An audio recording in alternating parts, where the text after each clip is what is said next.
आज का ये लेक्चर आपकी अंडरस्टैंडिंग को साइकोलॉजी की, मनोविज्ञान की एक अलग स्तर पर ले जाएगा। आज हम स्टार्ट कर रहे हैं हमारा ब्लॉक नंबर 1 हमारे पेपर 1 का, जो कि है आपका कौन सा, जो कि है आपका साइकोलॉजी का इंट्रोडक्शन। ठीक है, तो कैसे क्या शुरुआत हुई, क्या सारी चीजें हैं, पहले नजर मारते हैं एक बार यहाँ पर सिलेबस को, और फिर देखेंगे यहाँ पर कि ये जो महानुभाव आपको दिख रहे हैं स्क्रीन के ऊपर, ये कौन है और ये क्या कहते हैं। ये देखिए आपको स्क्रीन पे दिख रहा है, ये है आपका ब्लॉक 1। इंट्रोडक्शन दिया हुआ है किसके बारे में, डेफिनेशन ऑफ साइकोलॉजी, मनोविज्ञान की परिभाषा, हिस्टोरिकल एंटीसीडेंट्स ऑफ साइकोलॉजी, मनोविज्ञान के ऐतिहासिक पूर्ववर्ती और 21वीं सदी में रुझान, ट्रेंड्स इन 21st सेंचुरी क्या चल रहे हैं वो। उसी के साथ साथ साइकोलॉजी एंड साइंटिफिक मेथड्स कौन कौन सी इसके अंदर इस्तेमाल होती हैं, psychology in relation to other social sciences and natural sciences, ये आपके एनसीईआरटी में दिया हुआ है, उतना ही आपके काम का है। And last but not the least, the most important है आपका ये application of psychology to societal problems, सामाजिक समस्याओं में मनोविज्ञान का अनुप्रयोग। ठीक है, तो जो आपका सिलेबस है उसका कोर शब्द क्या है, कोर शब्द है उसका यहाँ पर साइकोलॉजी, कोर शब्द है उसका यहाँ पर आपका मनोविज्ञान। ठीक है, अब देखिए होना क्या है इसके अंदर, आपके यूनिट नंबर 1 में यानी कि ब्लॉक नंबर 1 में आपका सवाल किस प्रकार से पूछा जाने वाला है। आपसे सवाल वो ये पूछने वाले हैं कि साइकोलॉजी को आप अपनी सोसाइटी में किस प्रकार से इस्तेमाल कर सकते हैं। ये सवाल आपको देखिए हर बार पूछ रहे हैं आपके 10 मार्क्स के लिए। ठीक है, 10 नंबर के लिए आपको हर बार सवाल पूछ रहा है कि आप साइकोलॉजी का इस्तेमाल कैसे करेंगे अपनी सोसाइटी के अंदर इसको इंप्रूव करने के लिए। ठीक है, तो आपको ये तो मालूम है सोसाइटी में क्या है, सोसाइटी में आपके पीपल हैं, लोग हैं आपके पास। ठीक है, लोगों पे आपको कुछ ना कुछ चीजें इंप्लीमेंट करनी होंगी और उसके लिए आपको किसका नॉलेज होना जरूरी है, क्या इंप्लीमेंट करेंगे आप, आपको इंप्लीमेंट करने के लिए आपको नॉलेज होना चाहिए साइकोलॉजी का। ठीक है, तो साइकोलॉजी का नॉलेज आपको किस प्रकार से मदद करेगा, आपकी सोसाइटी में जो भी प्रॉब्लम्स हैं, जैसे हो सकता है आपका यहाँ पर स्वच्छ भारत मिशन की बात करें हम यहाँ पर। ठीक है, उसी के साथ साथ हम बात करें यहाँ पे कोविड-19 की जो महामारी थी, आपदा थी, उसकी बात करें। उसी प्रकार से हम बात करें जो वॉर चल रहे हैं सोसाइटी में, उसी प्रकार से हम बात करें जो प्रेजुडिस है यहाँ पर, जो रूढ़िवाद चल रहा है। ठीक है, उसी के साथ साथ जो स्टीरियोटाइप चल रहे हैं, जो बाइसेस चल रहे हैं, उनको आप कैसे नेग्लेक्ट करेंगे, इन सब चीजों को आपको क्या करना है, इन सबको आपको कम करना है, क्योंकि ये सभी क्या है, ये सभी आपके सोसाइटी में प्रॉब्लम्स हैं। सवाल आपको इस यूनिट से, इस ब्लॉक से आपको सवाल यही पूछेगा कि आप सोसाइटी में किस प्रकार से इसका इस्तेमाल कर सकते हैं। ठीक है, तो हम कर रहे हैं यहाँ पे आपका ब्लॉक नंबर 1, तो साथ साथ आप यहाँ पर नोट्स करते जाएंगे, और अगर आपका मॉड्यूल एडवांस वाला है तो आपको एंड में आपको इसके नोट्स भी प्रोवाइड किए जाएंगे जब आपको बोला गया है तब। ठीक है, ओके, साथ साथ में आपको नोट्स बनाना कंपलसरी है, इस बात को आप यहाँ पर ध्यान रखें। ये जो स्क्रीन के ऊपर आप दिख रहे हैं ये कौन है, ये है आपके जर्मनी में 1879 में विल्हम वुंड। ठीक है, इनका पूरा नाम है विल्हम वुंट। ये क्या करते हैं, ये पहली बार मनोविज्ञान की, पहली बार साइकोलॉजी की क्या खोलते हैं, ये लैब खोलते हैं। ठीक है, लैब खोल रहे हैं ऑफिशियली पहली बार कब, आपके 1879 में। क्या नाम है इनका, इनका नाम है विल्हम वुंट। और ये जिस स्कूल को बिलोंग करते थे उसको हम क्या बोलते हैं, इसको हम बोलते हैं आपका स्ट्रक्चरलिज्म। ठीक है, आपके एनसीईआरटी में दिया हुआ है इस प्रकार से। ठीक है, स्ट्रक्चरलिज्म बोलते हैं, लेकिन वास्तविकता में स्ट्रक्चरलिज्म की शुरुआत जो है, जो आपकी संरचनावाद है, इसकी शुरुआत किसने की थी, इसकी शुरुआत आपकी की थी एडवर्ड टिश्नर ने। ठीक है, आपको यूपीएससी के लिए इतना फैक्चुअल जानने की आवश्यकता नहीं है, लेकिन सही नॉलेज देना हमारा काम है, इसको आप यहाँ पर जाने। ठीक है, ऑफिशियली शुरुआत संरचनावाद की किसने की थी, आपके एडवर्ड टिश्नर ने की थी, लेकिन इनका नाम भी एसोसिएट किया जाता है, विल्हम वुंड का नाम भी एसोसिएट किया जाता है किससे, विल्हम वुंड का नाम भी एसोसिएट किया जाता है स्ट्रक्चरलिज्म से। क्यों, क्योंकि एडवर्ड टिश्नर और विल्हम वुंड है ना, इन दोनों ने क्या किया, एक विधि का इस्तेमाल किया जिसको हम क्या बोलते हैं, जिसको हम बोलते हैं आपका इंट्रोस्पेक्शन। ठीक है, इंट्रोस्पेक्शन यानी कि आपका अंतर निरीक्षण। निरीक्षण करना क्या होता है, इंस्पेक्शन क्या होता है, आप किसी चीज को इंस्पेक्ट कर रहे हैं, और इंट्रो मतलब अपने खुद के अंदर। ठीक है, यहां पर मान के चलिए व्यक्ति खड़ा है और यहां पर आप खड़े हुए हैं, यहां पर यू, आप क्या बोल रहे हैं, चलिए बताइए आप इसके बारे में या इस प्रोडक्ट के बारे में आप क्या फील करते हैं। ठीक है, या फिर आप जो है अपने स्वयं के बारे में, अपने सेल्फ के बारे में आप क्या फील करते हैं। तो ये जो व्यक्ति है यहाँ से क्या करेगा, ये अपना जो है खुद का खुद बताना स्टार्ट कर देगा कि मैं अपने बारे में ऐसा फील करता हूँ, मैं बहुत अच्छा हूँ, मैं बहुत खराब हूँ। ठीक है, बट ऑब्वियसली बात है हर कोई अपने बारे में अच्छा बोलेगा। ठीक है, तो ये बात किसकी हो रही है, ये बात हो रही है आपके स्ट्रक्चरलिज्म की, ये बात हो रही है आपके संरचनावाद की। ठीक है, इंट्रोस्पेक्शन की बात हो रही है। तो स्ट्रक्चरलिज्म के अंदर जिस विधि का इस्तेमाल किया गया उसको हम क्या बोलते हैं, उसको हम बोलते हैं अंतर निरीक्षण। ठीक है, शुरुआत कब हुई थी इसकी, शुरुआत हुई थी आपकी 1879 में, जब ये विल्हम वुंट क्या करते हैं, पहली बार मनोविज्ञान की ऑफिशियली शुरुआत करते हैं यहाँ पर। ठीक है। ऑफिशियल लैब जो है इन्होंने पहली बार स्थापित की कब, आपके 1879 के अंदर। उसके बाद देखिए क्या होता है, इनके साथ और कौन थे, एडवर्ड टिश्नर, जिसका आपने नाम सुन लिया है ऑलरेडी। एडवर्ड टिश्नर ने वास्तविकता में स्ट्रक्चरलिज्म की शुरुआत की थी। एडवर्ड टिश्नर और विल्हम वुंट ने जिस विधि का इस्तेमाल किया था उसको हम क्या बोलते हैं, उसको हम बोलते हैं यहाँ पर हमारा इंट्रोस्पेक्शन यानी कि अंतर निरीक्षण। ठीक है, यहाँ तक कहानी क्लियर है। ओके, अब यहाँ पर देखिए ये तो बात कर रहे हैं 1879 की, लेकिन 1879 के, अच्छा ये एक और बात ध्यान रखनी है, ये क्या थे, पहले ये दार्शनिक थे और बाद में साइकोलॉजिस्ट बन गए। पहले सब ऐसा ही होता था कि साइकोलॉजी जो आई है कहां से आई है आपकी, वो आई है आपकी दर्शन से। ठीक है, फिलॉसफी से आई है, दो भाग निकले हैं, साइको और लोगोस। यूपीएससी के लिए आपको वो नहीं लिखना है कि साइको का मीनिंग क्या होता है, लोगोस का मीनिंग क्या होता है। ठीक है, जस्ट वेस्ट ऑफ टाइम है वो आपको। ठीक है, आपको जो है कोर कंटेंट यहाँ पर लिखना है। ओके, आगे ध्यान देंगे 1879 से कुछ समय पूर्व यानी कि 4-5 साल पहले 1875 में क्या होता है उसको अब हम यहाँ पर देखते हैं। अब ये जो महाशय आप देख रहे हैं इनका नाम क्या है, इनका नाम है आपका विलियम जेम्स। नाम से कंफ्यूज नहीं होना है। जेम्स मतलब देखिए कहाँ पे होता है जेम्स, कॉमन नाम। जेम्स ये कहाँ से थे, ये आपके थे अमेरिका में। ठीक है, तो अमेरिका में थे विलियम जेम्स, और ये क्या करते हैं, ये 1875 से ही साइकोलॉजी के लेक्चर्स ले रहे थे। ठीक है, साइकोलॉजी के क्लासेस कह सकते हैं या लेक्चर्स कह सकते हैं इसको। ठीक है, ये इन्होंने 1875 से या अर्ली 1870 से ही लेना स्टार्ट कर दिया था, कहां पर, अमेरिका के अंदर। ठीक है, लेकिन जो ऑफिशियल शुरुआत होती है साइकोलॉजी लेबोरेटरी वगैरह की, वो कब से होती है, 1879 की, क्योंकि आप क्या जानते हैं साइंटिफिक मेथड है, तो यहाँ पर 1879 में शुरुआत कौन करते हैं, विल्हम वुंट। ठीक है, लेकिन सही नॉलेज आपको रखना है अपने पास कि साइकोलॉजी की क्लासेस जो है, लेक्चर्स वगैरह है 1875 से ही, यानी कि 4 इयर्स पहले ही अमेरिका में ये जो भाई साहब है विलियम जेम्स यहाँ पर लेना स्टार्ट कर दिए थे। ठीक है, इसको आप यहाँ पर ध्यान रखेंगे खास तौर पर। विलियम जेम्स, शक्ल देख लीजिए इनकी, इन्होंने क्या किया था, अमेरिका में 4 साल पहले ही ये जो है यहाँ पर क्लासेस लेना इन्होंने स्टार्ट कर दिया था। ठीक है, ओके, अभी अपनी अपनी अपनी क्लासेस ले रहे होंगे, लेकिन 1879 में क्या होता है, विल्हम वुंट जो आ जाते हैं अपनी क्या लेके, अपना स्ट्रक्चरलिज्म लेके एडवर्ड टिश्नर के साथ, और उसी के साथ साथ क्या करते हैं, ये आपको लेके आते हैं एक विधि जिसका नाम क्या है, जिसका नाम है इंट्रोस्पेक्शन। ठीक है, इंट्रोस्पेक्शन यानी कि आपकी अंतर निरीक्षण। ठीक है, इस विधि को लेके आते हैं। अब यहाँ पर देखिए इस विधि के अंदर क्या होता है, इसको समझना जरूरी है टाइम लेके यहाँ पर, क्योंकि सवाल आपको यहाँ से पूछा हुआ है। मान के चलिए ये है कोई स्टूडेंट विल्हम वुंट का, और यहाँ पे खड़े हैं विल्हम वुंट। ठीक है, अब ये क्या करते हैं, ये देते हैं एक बॉल,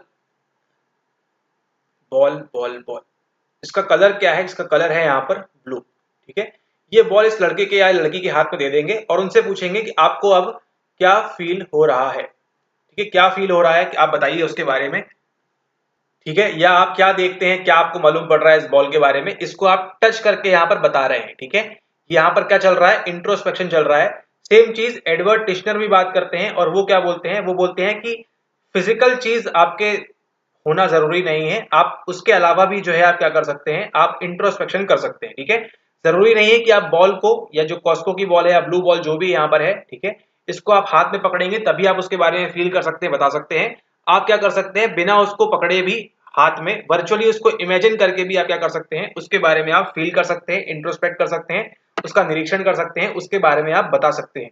ये कौन सा स्कूल बात कर रहा है, ये बात कर रहा है आपका स्ट्रक्चरलिज्म यानी कि आपका संरचनावाद। ठीक है, संरचनावाद आपकी बात कर रहा है इस चीज की कि आप क्या कर सकते हैं, आप इस प्रकार की चीज यहाँ पर कर सकते हैं। अब इसी को अपोज करते हुए क्या आता है, जो आपने देखी तस्वीर में अभी, इसी को अपोज करते हुए विलियम जेम्स आते हैं अपना स्कूल लेके, और स्कूल का नाम क्या है, स्कूल का नाम है उसका यहाँ पर फंक्शनलिज्म यानी कि प्रकार्यवाद। ठीक है, तो माइंड की संरचना किस प्रकार से है वो कौन देखता है, यानी कि स्ट्रक्चर किस प्रकार से है माइंड का, वो कौन देखेंगे, वो देखेंगे आपके स्ट्रक्चरलिज्म वाले। लेकिन फंक्शनलिज्म वाले क्या करेंगे, यानी कि विलियम जेम्स क्या बोलते हैं, ये बोलते हैं प्रकार्यवाद, यानी कि फंक्शन क्या है आपके माइंड का, कि आपका माइंड किस प्रकार से फंक्शन करता है। ठीक है, छोटे छोटे एलिमेंट्स में तोड़ना नहीं है हमको, उसको किस प्रकार से कार्य करता है ये जानने का काम होता है किसका, हम ये बात करते हैं आपके फंक्शनलिज्म वाले, प्रकार्यवाद वाले बात करते हैं कि माइंड जो है किस प्रकार से काम करता है। उसी के साथ साथ बात करते हैं कि हमारी जो चेतना है उसकी क्या है, स्ट्रीम ऑफ कॉन्शियसनेस। ठीक है, ये वर्ड आप ध्यान रखेंगे, अगर सवाल आएगा तो आप इसको इंक्लूड करेंगे जरूर से।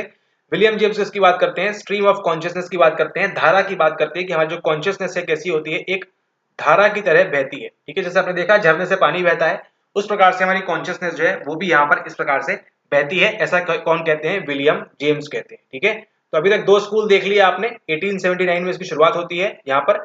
उसके कुछ साल पहले ही जो है यहाँ पर 1875 में लेक्चर्स लेते थे, लेकिन बाद में ये क्या लेके आते हैं? अपना फंक्शनलिज्म यहाँ पर लेके आते हैं। तो अभी आप पढ़ रहे हैं साइकोलॉजी के बारे में, और आप जानते हैं इसकी बेसिक डेफिनेशन क्या है? इसकी बेसिक डेफिनेशन है इसकी मेंटल प्रोसेस, यानी कि मानसिक प्रक्रियाएं, उसी के साथ साथ बिहेवियर, और तीसरा है आपका एक्सपीरियंस। ठीक है, तो what is psychology? Psychology is the scientific study of experience, behaviour and mental process. ठीक है, मनोविज्ञान क्या है? मनोविज्ञान हमारे अनुभव, व्यवहार और मानसिक प्रक्रियाओं का क्या है? एक स्टडी है, एक अध्ययन है। ठीक है, तो अभी जो आपने देखा फंक्शनलिज्म और स्ट्रक्चरलिज्म, वो किसकी बात कर रहे थे? मेंटल प्रोसेस की, है ना। हमारा जो माइंड है किस प्रकार से कार्य कर रहा है, क्या नहीं कर रहा है, क्या हो रहा है उसके साथ में, ये बात कर रहे थे अभी यहाँ पर। लेकिन अभी जो है बिहेवियर बाकी है, और अभी आपका यहाँ पर एक्सपीरियंस बाकी है। अब देखिए क्या होता है, अब उसी समय आपका 1900 के आसपास देखिए कौन आते हैं? 1899 में एंट्री होती है इनकी, इनको आप जानते होंगे, इनका नाम है सिगमंड फ्रॉइड। ये अपनी पुस्तक लिखते हैं, पुस्तक का नाम था डी ट्रॉमडाइटुंग। ठीक है, ये नाम जरूरी नहीं आपको, लेकिन जानकारी के लिए डी ट्रॉमडाइटुंग नाम की पुस्तक लिखते हैं ये सिगमंड फ्रॉइड। ठीक है, 1899 में। और ये इनका जो स्कूल लेके आते हैं वो किसको लेके आते हैं? वो लेके आते हैं यहाँ पर अपना साइको एनालिसिस को। ठीक है, यानी कि किसको लेके आते हैं? ये लेके आते हैं मनोविश्लेषण को। ठीक है, इनका जो था पूरी स्टडी किस पे थी? ये इसके बेस थी केस स्टडी के ऊपर। ठीक है, केस अध्ययन के ऊपर बेस थी। इन्होंने अपने पेशेंट्स के ऊपर स्टडी की और फिर ये लेके आए अपनी साइको एनालिसिस विधि को, या जो नया स्कूल कह सकते हैं आपके साइकोलॉजी का। ठीक है, और इसने क्या कर दिया? इसने एक प्रकार से क्रांति लेके आ गया साइकोलॉजी के अध्ययन में और पढ़ाई के अंदर। ठीक है, तो ध्यान रखना है आपको। सिगमंड फ्रॉइड किसकी बात करेंगे? बात करेंगे आपके यहाँ पर साइको एनालिसिस के बारे में, यानी कि मनोविश्लेषण के बारे में। अब मनोविश्लेषण में क्या होगा? जो भी आपके चाइल्डहुड के ट्रॉमा है, ठीक है, जो भी आपके चाइल्डहुड के ट्रॉमा है, आपके बचपन में जो भी आपके साथ गलत हुआ है, वो सब क्या करते हैं? बड़े होकर आपकी पर्सनैलिटी को डिफाइन करते हैं, आपके व्यक्तित्व को डिफाइन करते हैं। ऐसा किसका कहना है? ऐसा कहना है यहाँ पर सर सिगमंड फ्रॉइड का। ठीक है, ये क्या कह रहे हैं कि जो भी आपके साथ बचपन में गलतियां हुई हैं, या जो भी आपकी रिप्रेस्ड मेमोरी है ना, जो आप देखते हैं स्ट्रक्चरल मॉडल में बात करते हैं वो id, ego and superego के बारे में। ठीक है, अहम, इड और पराहम के बारे में बात करते हैं। उसी के साथ साथ वो बात करते हैं किसके बारे में?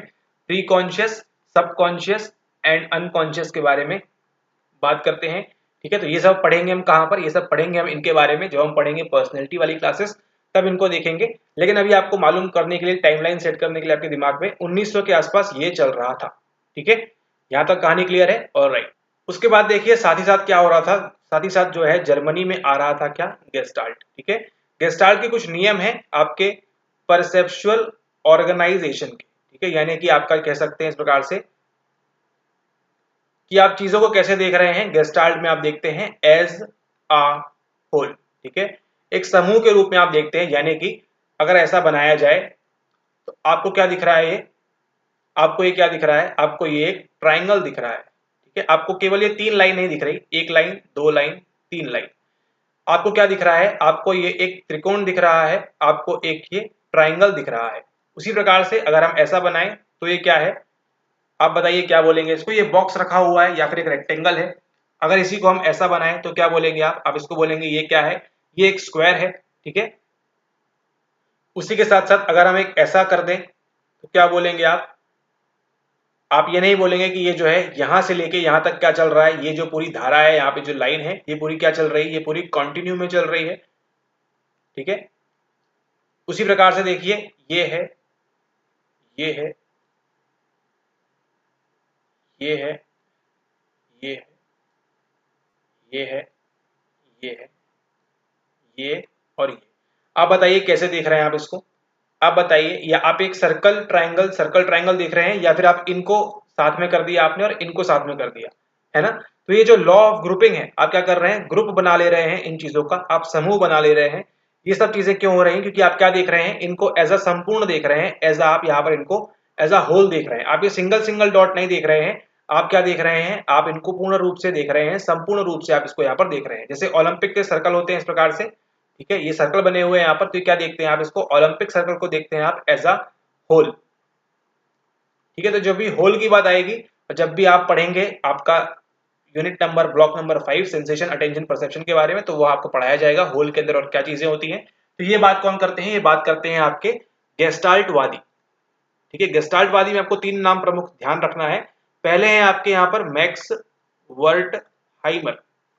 मैक्स वर्टहाइमर से ऑफिशियली शुरुआत हो जाती है आपकी गेस्टाल्ट की, और ये किसकी बात करते हैं, इन्होंने लेके आया था पहले 5 फिनोमेना, डिटेल में करेंगे आगे आने वाले लेक्चर्स के अंदर। उसी के साथ आपको ध्यान रखना है, दूसरा नाम है आपका यहाँ पर कर्ट कॉफका का, और एक और आपको नाम ध्यान रखना है यहाँ पर वुल्फगैंग कोहलर का। कोहलर का जो थी आपकी इनसाइट थ्योरी ऑफ लर्निंग बताएंगे कि किस प्रकार से इनसाइट आता है हमको अचानक से, और हम जो है अंतर्दृष्टि हमको मिलती है, और वहां से हम क्या करते हैं, वहां से हम चीजों को यहाँ पर सीखते हैं।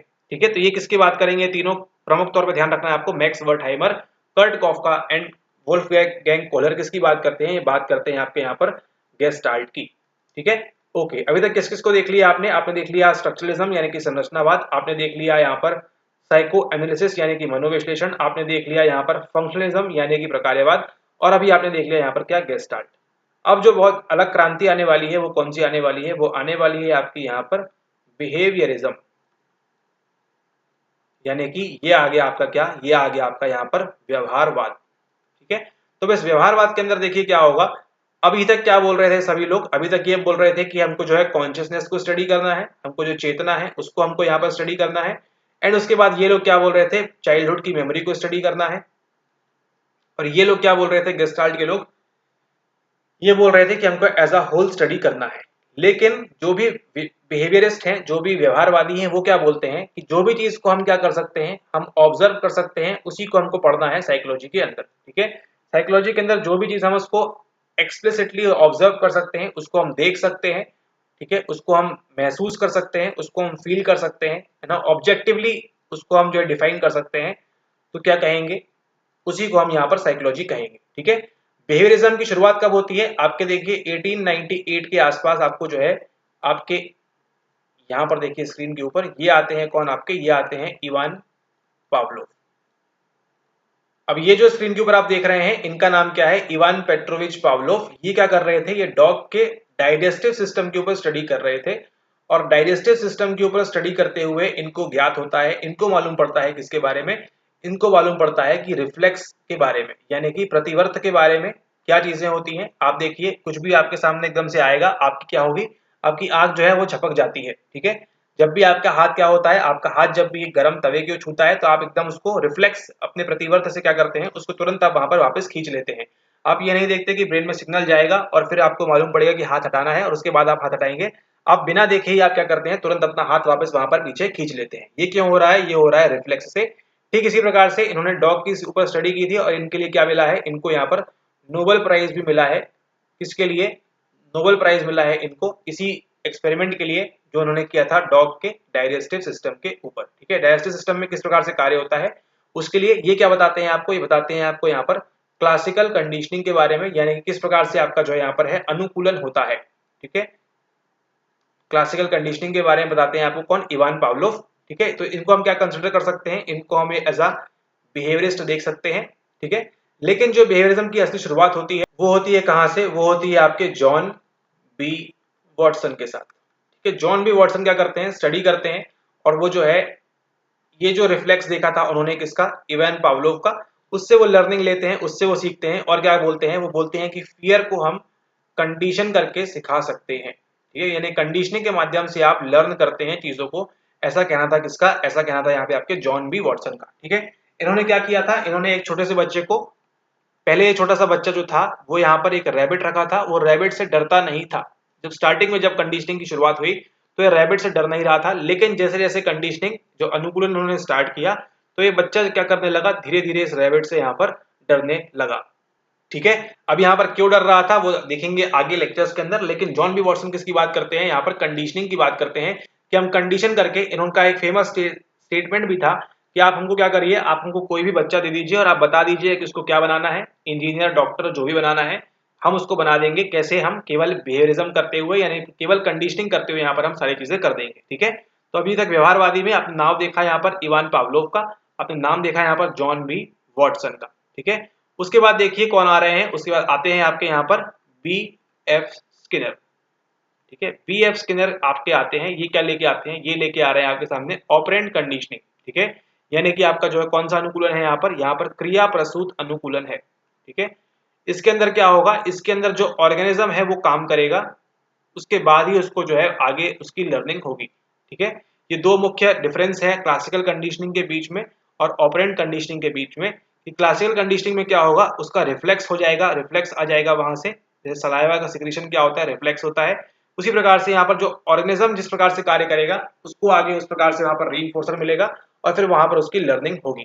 ठीक है, तो Ivan Pavlov, John B Watson, BF Skinner, ये आपको ध्यान रखना है। BF स्किनर का जो वर्क था वो किससे इम्प्रोवाइज था, यानी किसके काम पे बेस्ड था, वो थे आपके यहाँ पर पहले एडवर्ड टॉलमैन। ठीक है, तो एडवर्ड टॉलमैन नहीं, सॉरी यहाँ पे इनका नाम था एडवर्ड थॉर्नडाइक। नाम सेम था इसलिए थोड़ा कंफ्यूजन हो गया यहाँ पे।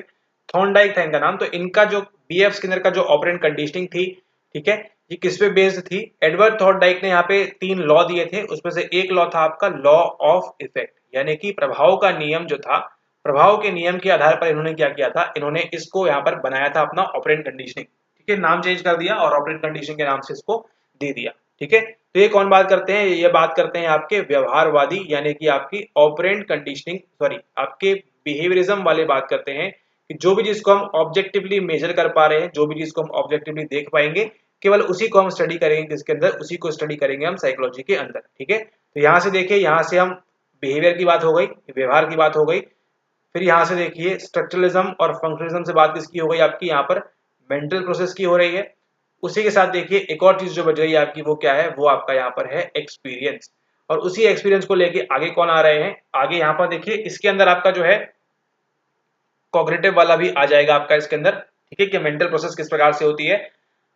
ठीक है, और एक्सपीरियंस की बात कौन करेंगे, ये बात करेंगे इसके आगे जो आने वाले हैं, वो है आपके ह्यूमैनिस्टिक अप्रोच, यानी कि आपकी मानवतावादी अप्रोच, मानवतावादी उपागम इसको हम कह सकते हैं। और अगर हम बात करें 21st सेंचुरी में क्या चल रहा है, तो आप जानते हैं आजकल AI आ चुका है, आर्टिफिशियल इंटेलिजेंस। ठीक है, कंप्यूटर्स वगैरह असिस्टेड टेस्टिंग वगैरह भी यहाँ पर होती है, इसको भी आपको यहाँ पर ध्यान रखना है। ठीक है, ये ट्रेंड में चल रहा है आपका यहाँ पर 21st सेंचुरी में। ठीक है, इसको आप यहाँ पर ध्यान रखेंगे। तो यहाँ पर जो मानवतावादी है किसकी बात करेंगे, एक्सपीरियंस की बात करेंगे। उसी के साथ साथ यहाँ पर जो एग्जिस्टेंशलिस्ट हैं वो भी किसकी बात करते हैं, हमारे अस्तित्व की बात करते हैं कि हम क्यों अस्तित्व में हैं, क्यों हम जिंदा हैं, उसके पीछे कारण क्या है, वो सब बात को हम कर रहे हैं। वो सब बात कर रहे हैं यहाँ पर आपके मानवतावादी और एग्जिस्टेंशलिज्म वाली अप्रोच रखने वाले। ठीक है, तो ये सब जो है आपके साइकोलॉजी के मेजर आपके स्कूल्स हैं, जिनको आप पढ़ने वाले हैं अपने आगामी लेक्चर्स के अंदर। आपके complete syllabus paper 1 plus paper 2 के अंदर आपको इन्हीं लोगों को पढ़ना है, बार बार घूम घूम के। कुछ लोगों को आपने देख लिया है फोटोज के माध्यम से, आगे आप इनकी फोटोज फिर से देखेंगे, फिर से टकराएंगे आपको ये सभी लोग,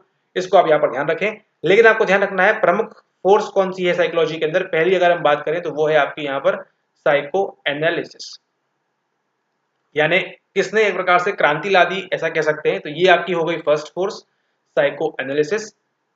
सेकेंड की अगर हम बात करें जिसने झकझोर के रख दिया, वो कौन सी थी आपकी, बिहेवियरिज्म, यानी कि व्यवहारवाद। ठीक है, और थर्ड फोर्स जो कहते हैं वो कौन सी है, थर्ड फोर्स जो है आपकी, वो है आपकी यहाँ पर ह्यूमैनिस्टिक साइकोलॉजी, यानी कि आपके मानवतावादी। ठीक है, मानवतावादी में कौन आते हैं, सिंपल से आपके जो एनसीईआरटी में दिया हुआ है आपको ऑलरेडी, अब्राहम मास्लो। ठीक है, बात करते हैं कि प्रत्येक इंडिविजुअल जो है वो आगे ऊंचाइयां छूना चाहता है ना, हर उसकी क्षमता है। क्या मतलब है, उसका बचपन में कुछ भी हुआ हो, उसके पास क्या है, उसके पास फ्री विल है, मुक्त इच्छा है, वो जो चाहे वो बनेगा। आप ऐसा कैसे बोल सकते हैं कि वो डॉक्टर ही बनेगा, वो इंजीनियर ही बनेगा, वो जो है साइंटिस्ट ही बनेगा, है ना, उसकी जो मर्जी है वो बनेगा, वो आर्टिस्ट बनेगा, वो पेंटर बनेगा, उसकी जो मर्जी है, उसकी जो इच्छा है वो बनेगा। भले ही उसके साथ बचपन में कुछ भी गलत हुआ हो, है ना, उससे क्या मतलब है कि बचपन में हुआ तो अब वो कुछ नहीं कर सकता, वो अभी भी आगे बढ़ सकता है। ये सब बात कौन करते हैं, अब्राहम मैस्लो। और उसी के साथ एक और मानवतावादी थे यहाँ पर, जिनका नाम क्या था, जिनका नाम था यहाँ पर कार्ल रॉजर्स। ठीक है, तो अब्राहम मास्लो और कार्ल रॉजर्स किसके बारे में बात करते हैं, वो बात करते हैं आपके यहाँ पर मानवतावादी अप्रोच के बारे में, मानवतावादी उपागम के बारे में। चलिए अब देखिए एक बार सिलेबस को यहाँ पर, अब देखिए सिलेबस थोड़ा सा आपको जो है और भी ज्यादा आपको जाना पहचाना लगेगा। इंट्रोडक्शन, ठीक है, आता है हमको। डेफिनेशन ऑफ साइकोलॉजी क्या है, एक्सपीरियंस, मेंटल प्रोसेस, और क्या था एक और, अचीवमेंट था क्या, नहीं, एक्सपीरियंस हो गया, मेंटल प्रोसेस हो गया, और आपका बिहेवियरिज्म। ठीक है, ये इसकी डेफिनेशन हो गई। हिस्टोरिकल एंटीसीडेंट्स देख लिया आपने, 1879 से इसकी शुरुआत होती है लिप्जिग जर्मनी में, 1875 में वो चीजें हो रही थी। आगे आते आते 1950s में आपके कौन आ गए, 1950s में आपके ह्यूमनिस्टिक वाले आ गए of psychology and trends in 21st century. तो ये जो आपका करंट में आएगा वो यहाँ से लिंक कर लेंगे आप, ठीक है, कि ट्रेंड क्या चल रहा है। यहाँ पर देखिए आपका आर्टिफिशियल इंटेलिजेंस आ चुका है, ठीक है, ह्यूमन इंटेलिजेंस कहाँ पहुंच चुका है, ठीक है, साइकोलॉजी एंड साइंटिफिक मेथड्स किस किस का इस्तेमाल करेंगे, कौन कौन सी साइंटिफिक मेथड्स का आप इस्तेमाल करते हैं, इसको भी आगे आगे जैसे आप पढ़ते जाएंगे, रिसर्च करते जाएंगे और वो करते जाएंगे तो आपको समझ में आते जाएगा। उसके साथ देखिए psychology in relation to other social sciences किस प्रकार से लिंक होता है और नेचुरल साइंसेस किस प्रकार से लिंक होता है। यहाँ से अभी तक सवाल नहीं पूछा गया है, तो खास तौर पे आपको ध्यान रखना है कि इसको अगर आप थोड़ा सा कम इंपॉर्टेंस भी देंगे तो चलेगा। लेकिन यहाँ पर देखिए application of psychology to societal problems. अब सवाल ये आता है कि आप इसको सॉल्व कैसे करेंगे। सॉल्व इस सवाल को सॉल्व करने के लिए आपको जो है बाकी के 14 जो टॉपिक्स हैं ब्लॉक के उसको आपको कवर करते जाना है, ठीक है। कि एप्लीकेशन ऑफ साइकोलॉजी जब आप क्या करेंगे, जब आप साइकोलॉजी के अंदर, मनोविज्ञान के अंदर आप जानेंगे कंप्लीटली कि साइको एनालिसिस में कौन सी टेक्निक्स है, कौन सी अप्रोच है जिसके माध्यम से हम सोसाइटी की प्रॉब्लम को दूर कर सकते हैं, कुछ जान सकते हैं क्या, थेरेपी वगैरह कर सकते हैं क्या। उसी के साथ जब आप देखेंगे बिहेवियरिज्म के अंदर operant conditioning, classical conditioning, observational learning, ठीक है, और भी जो चीजें हैं उसके माध्यम से आप किस प्रकार से चीजों को चेंज कर सकते हैं। यहाँ पे रिवॉर्ड देंगे, यहाँ पे ऑटोमेटिक काम होगा, यहाँ पे आप प्रेक्षण करके सीखेंगे, यहाँ पर आप केवल देखकर सीखेंगे, ठीक है। उसी के साथ साथ ह्यूमनिस्टिक वाली अप्रोच क्या होगी कि फ्री विल आप देना चाहते हैं, किसी को नहीं देना चाहते हैं। और भी जो इसके अंदर आपके कॉग्निटिव के अंदर आने वाला है, आपकी जो क्या क्या आएगा आपके कॉग्निटिव में, आपके संज्ञानात्मक में क्या क्या आने वाला है, आपके संज्ञानात्मक में आने वाला है यहाँ पर आपकी मेमोरी, ठीक है, आपकी स्मृति के बारे में, आपकी थिंकिंग के बारे में, ठीक है, और आपकी लैंग्वेज के बारे में, आपके सेंसेशन परसेप्शन के बारे में, जो आप फील कर रहे हैं, आपका ब्रेन किस प्रकार से काम कर रहा है, ब्रेन का स्ट्रक्चर क्या है, कौन सी चीज हिपोकैम्पस में जाती है, किस प्रकार से मेमोरी फॉर्म होती है, वो सब चीजें आपको क्या करनी है, वो सब आपको पढ़ने मिलेगा आपको 14 टॉपिक्स के अंदर, ठीक है। तो जो अभी आपने देखा इस 20-25 मिनट के अंदर आपने देखी कितनी सारी चीजें सीख ली आपने यहाँ पर, ये था आपके बहुत इंपॉर्टेंट काम का, इसको आप ध्यान रखें। अब इसी को हमको क्या करना है, इसी को हमको एक्सप्लोर करते हुए आगे बढ़ना है और 14 टॉपिक्स को हमको यहाँ पर धीरे धीरे यहाँ पर कंप्लीट करते जाना है, ठीक है। तो इसको आप यहाँ पर ध्यान रखें। अगर आप देखें वास्तविकता में, रियलिटी में आपका यूनिट 1 जो है यहाँ पर ये समाप्त हो चुका है, रियलिटी में आपका यूनिट 1 समाप्त हो चुका है। इससे ज्यादा आपको यहाँ पर इसमें टाइम नहीं गंवाना है, इसको आप यहाँ पर ध्यान रखें। जैसे जैसे आप बाकी के 13 टॉपिक्स कवर करेंगे, आपकी सारी चीजें जो है यहाँ पर आपका आंसर निकाल के दे देंगी अगर इस यूनिट से आएगा। और इस यूनिट से आपको बताया हुआ है 10 मार्क्स में हमेशा कौन सा सवाल आएगा, हमेशा जो सवाल आ रहा है, आएगा नहीं ऐसा नहीं कहेंगे, है ना। कौन सा सवाल आ रहा है हमेशा, आपका ये आ रहा है कि आप साइकोलॉजी की मदद से आप किस प्रकार से सोसाइटी की जो प्रॉब्लम्स है, जो समाज की जो रूढ़वादियां हैं, जो भी खराब चीजें हैं, उनको आप कैसे दूर कर सकते हैं, उनको आप कैसे सॉल्व कर सकते हैं। अब यहाँ पर देखिए इसका एग्जाम्पल 1B सवाल कब पूछा गया है, 2023 में पूछा गया है, ठीक है, इसी साल पूछा गया है आपको क्या 10 मार्क्स के लिए। देखिए mental health study is the major trend in psychological studies in 21st century. 21st century कहाँ देखा था अभी आपने देखा था यहाँ पर ब्लॉक नंबर 1 के अंदर। डिस्कस करना है आपको 10 नंबर के, ठीक है। अच्छा ये तो पता है आपको 21st सेंचुरी में मेजर ट्रेंड कौन से हैं आपके साइकोलॉजिकल स्टडी वाले, ठीक है। लेकिन उसके लिए क्या मालूम होना चाहिए आपको ये बात तो मालूम होना चाहिए ना पहले कि आपकी मेंटल हेल्थ क्या होती है, मेंटल हेल्थ स्टडी क्या होती है, किस प्रकार से आपका जो है मानसिक स्वास्थ्य होता है, ठीक है। आपकी जो स्टडीज में मेंटल हेल्थ पे क्यों जोर दिया जा रहा है, क्योंकि आईटी इतना बूम कर रहा है, प्रेशर पे लोग जो 12-12, 13-13 घंटे काम कर रहे हैं, ठीक है, फैमिली से दूर रह के काम कर रहे हैं, ठीक है, यहाँ वहां जाके काम कर रहे हैं, जो आपका ग्लोबलाइजेशन है इतना ज्यादा हो चुका है, ठीक है, पोल्यूशन और वो सब चीजें यहाँ पे इंक्लूड होंगी, स्ट्रेस जो है बहुत ज्यादा इंक्रीज हो रहा है। ये सब कब बनेगा आपको, ये सब बनेगा आपको तब जब आप क्या करेंगे यूनिट 1 से लेके 14 तक का सभी आप कंपाइल करेंगे नॉलेज को, एंड देन उसके आधार पर आपका जो है ये 10 मार्क्स का आंसर भी वहां पर निखर के आएगा, ठीक है। 21st सेंचुरी तो मालूम है, चलिए हमने देख लिया यहाँ पर कि आपको पूछा गया है यूनिट नंबर 1 से, लेकिन लिंक कहाँ किया है, लिंक बाकी आपको मेंटल हेल्थ के साथ किया है। तो मेंटल हेल्थ कहाँ आपको पढ़ने मिलती है, आपको पढ़ने मिलती है यहाँ पर पेपर नंबर 2 के अंदर भी, ठीक है। तो जब तक आप पूरा का पूरा सिलेबस आप अच्छे से एक बार नहीं पढ़ेंगे, आपको जो है सवालों में आजकल जो है देखिए लिंक करके पूछा जा रहा है, डायरेक्ट सवाल आपको मिलेंगे लेकिन कम मिलेंगे, लिंकिंग के सवाल आपको यहाँ पर ज्यादा देखने को मिलेगा, ठीक है। से एग्जांपल देखिए यहाँ पे 1C में क्या दिया हुआ है, what do you mean by subliminal perception, ये आपके यूनिट नंबर ब्लॉक नंबर 5 से पूछा हुआ है। Discuss its role in advertising with the help of suitable example. अब ये देखिए ये आपका फैक्चुअल सवाल है, ठीक है, इसमें आपको कुछ भी करंट अफेयर लिंक नहीं करना है, मतलब कर सकते हैं आप चाहे तो, लेकिन आपको ये सीधा सीधा खड़ा खड़ा सवाल आपको यहाँ पर पूछा हुआ है। इसके लिए आपको केवल क्या करना है, केवल अगर आप यूनिट नंबर 5 पढ़ लेंगे तो भी आप इसको यहाँ पर आंसर कर लेंगे। लेकिन ऐसे सवाल आपको क्या मिलेंगे, ऐसे सवाल आपको 2 से 3 मिलेंगे। बाकी कैसे सवाल मिलने वाले हैं आपको, बाकी सारे सवाल मिलेंगे आपको यहाँ पर लिंकिंग बेस्ड। ठीक है, तो लिंकिंग बेस्ड के लिए क्या करना है, अभी आपने जो यहाँ पर 30 मिनट के अंदर सीखा है, इसी को आपको जो है देखिए शॉर्ट टाइम में आपने देखिए पूरी टाइमलाइन सीख ली, यहाँ पे साइकोलॉजी की हिस्ट्री देख ली पूरी आपने, यहाँ पर क्या चीजें किस प्रकार से हुई है, इसको आपने क्या कर लिया है, इसका नोट कर लिया 1879, 1900, 1930, 20, फिर यहाँ पर 1940s 50s। ठीक है, यहाँ पर देखिए आपकी सोशल साइकोलॉजी भी आ जाती है 1924 के आसपास से। तो ऐसे क्या करते जाएंगे आप, इसको नोट करते जाएंगे। एंड देन जब आप अलग अलग टॉपिक पढ़ेंगे, इसके बारे में पढ़ेंगे, पर्सनैलिटी के बारे में पढ़ेंगे, बिहेवियरिज्म के बारे में पढ़ेंगे, लर्निंग के बारे में पढ़ेंगे, तो आप क्या करते जाएंगे, इनको यहाँ पर उनके साथ साथ यहाँ पर आप उसको ऐड भी करते जाएंगे, ताकि आपका जो है क्या हो, आपका कंटेंट वहां पर आपका डेवलप होता जाए। ऑलराइट, ओके, तो इस लेक्चर नंबर 1 के इतना ही। मुलाकात होगी आपसे यहाँ पर सेकेंड लेक्चर के अंदर, तो हम देखेंगे आगे हमको क्या करना है, और बात करेंगे हम सेकेंड लेक्चर के अंदर अगले टॉपिक के बारे में। ऑलराइट, आपने देख लिया यहाँ पे आपकी यूनिट नंबर 1 ब्लॉक नंबर 1 खत्म होता है आपका यहाँ पर। अब ये जो आगे करना है आपको क्या करना है, इसके साथ आप जो पूरा जहाँ पर आपकी टाइमलाइन रेडी हुई है, इस टाइमलाइन में आपको कौन सी चीज कहाँ पर आ रही है, वो आगे आपको यहाँ पर धीरे धीरे लिंक करते जानी है। राइट, ओके, सेकेंड लेक्चर में मुलाकात होगी, बात करेंगे हम अगले टॉपिक के बारे में। Thanks for watching.